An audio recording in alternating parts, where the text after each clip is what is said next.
আসসালামু আলাইকুম। কেমন আছেন সবাই? আশা করি ভালো আছেন। চলে আসলাম নতুন একটা ব্লগ নিয়ে। আজকে বাজার থেকে আমি ঘুড়ি নিয়ে আসছি। একটু ঢেলে দেখাই। এই যে এটা আমি আজকে অনেক দিন ধরে বলে রাখছি, কিন্তু এর মাঝখানে রাখছিল, কিন্তু আমি একদিন গিয়ে আনতে পারিনি। এই যে,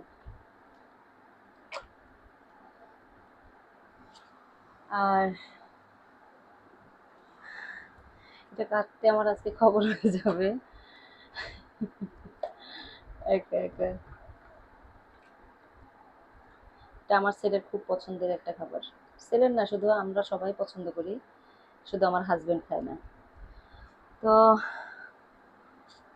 এখন এটা আমি কেটে ধুয়ে একদম পরিষ্কার করে নিব। আর সেই সুযোগে আমি এই যে দুপুরের জন্য রান্না, অবশ্য ভাত শুধু রান্না করছি। আর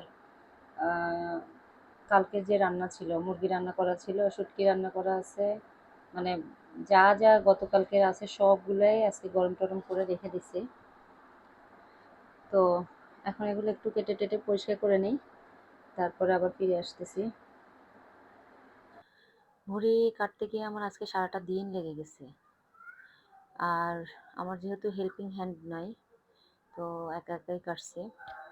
তারপরে কেটে ধুয়ে একদম মশলা টশলা রেডি করে কিছু এলাচ বেটে এখন এই যে বসায় দিছি। তো আমার হাঁড়িটা, মানে আগুন চুলা জ্বালানোর পরে দেখি যে আমার হাঁড়িটা পুড়ে গেছে। তেল দিতে দেরি করে ফেলছি, তো সেই কারণে আমি সবসময় গরম তেলের মধ্যে আগে লবণ দেই। এই কারণে দেই যেন আমার এটা তেলটা অনেক বেশি না ছিটে আসে, বা ঠাস ঠাস করে না ফুটে। তো সেই জন্য আমি সবসময় আগে, মানে ইয়েতে তেলটা যখন দিই তখন কোনো কিছু না দিয়ে আগে আমি ইটা দিয়ে দিই, লবণ দিয়ে দিই।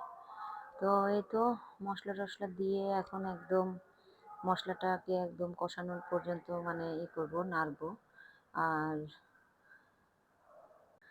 মশলাটা কষতে থাকুক, আর আমার এদিকে কয়টা হাঁড়ি পাতিল হয়ে গেছে, সেগুলো আস্তে ধীরে ধুয়ে ফেলি।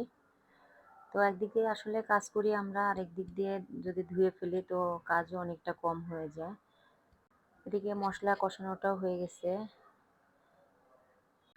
তেল একটু, মানে কম দিয়ে দিছি, কারণ যখন আমি এটা তো আমি রান্নার পরে বক্স বক্স করে রাখবো, তারপর যখন বের করব তখন তেল আলাদা দিয়ে দিয়ে তারপরে হচ্ছে মানে করব, তখন কালো করে ফেলবো, একদম ভাজা ভাজা করে ফেলবো। ভুঁড়ি আসলে খেতে যতটা মজা, কাটতে যে তার থেকে কি পরিমাণে কষ্ট।